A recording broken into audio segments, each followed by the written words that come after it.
We're here at the Vic Kreider Stadium at Highland Springs, where tonight the Springers, again impressive in a different way. Defense pitches a third straight shutout against a good team, and Henrico falls short. The Springers improved to 7-1 with a 21-0 win.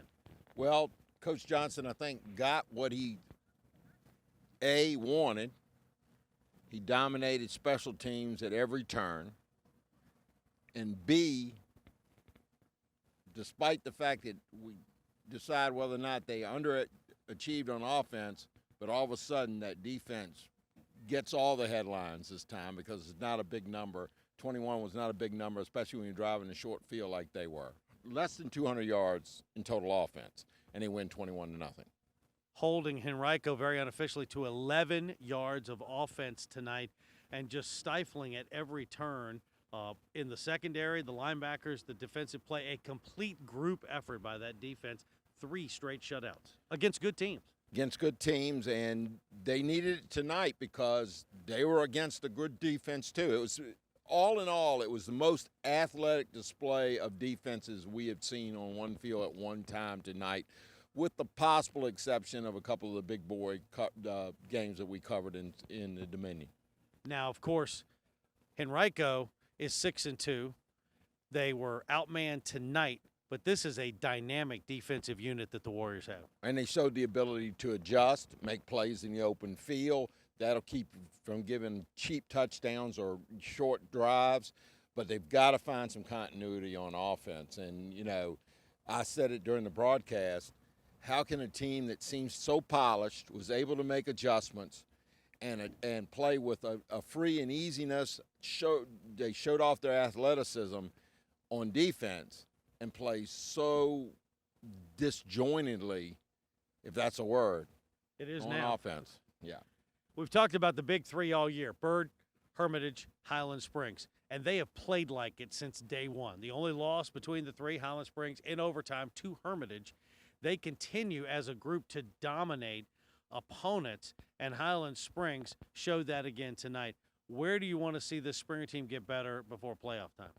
Well, I think they've got to decide what really works for them on offense, going back to that theme, and they're still trying to get Dortch and Wallace involved in the offense more. And we talked about the challenges of doing that, especially late in the season, shorter, weather not as accommodating, academic stresses on the kids with the SOL training and preparation. But that's where the wish list is right now. It's on the offensive side of football, in my mind. Highland Springs and Henrico are both going to be there at playoff time. Now, as we look at other parts of the area, we got to go south of the river, and a huge win for Meadowbrook tonight over Thomas Dale. Meadowbrook, Adam Tiller had that 3-game run against Bird, Highland Springs, and Hermitage to start the year, but since then, now back-to-back wins over Matoaka and Thomas Dale. And you were recounting the season with me before, and they lost that big lead against Hopewell, which just turned out to be a great win. Hopewell is the mystery team now, I think. I'm trying to figure out how do you account for some of the losses they have and some of the wins they have. But back to Meadowbrook, we knew Coach Tiller could coach.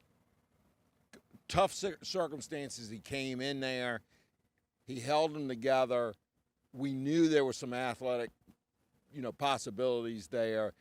He was able to hang it together long enough to start fashioning a good season. And, of course, it'll be a different atmosphere there on Monday. One other game we want to talk about, Lee Davis, after last week getting beaten by Highland Springs 42-0, comes back, huge rivalry, Hanover County win, 13-12 over the Hanover Hawks. And 4 short field goals, that means 4 basic goal line stands against an offense that's really good in close quarters and should be a good power offense. You're not talking about a spread team that gets down into 5 and then has a hard time playing a power football game or getting under center. Hanover didn't have that possibility. Shows what Lee Davis is made out of. Probably a solid playoff team and certainly a team to be watched. And that is exactly what we're going to do next Friday night. We are going to watch Lee Davis and this Henrico team we saw tonight. Should be a very intriguing matchup. Yeah, it's going to be an intriguing matchup. It's been a while since I've seen Lee Davis. I saw him in their scrimmage against Douglas Freeman. They looked very good again there. They look like a team with a lot of possibilities. They've made me look good, and with that prediction, they were kind of my dark horse team. And now I get to see Henrico try to piece their offense together. They'll figure out how they want to position themselves on defense against the Lee Davis offense.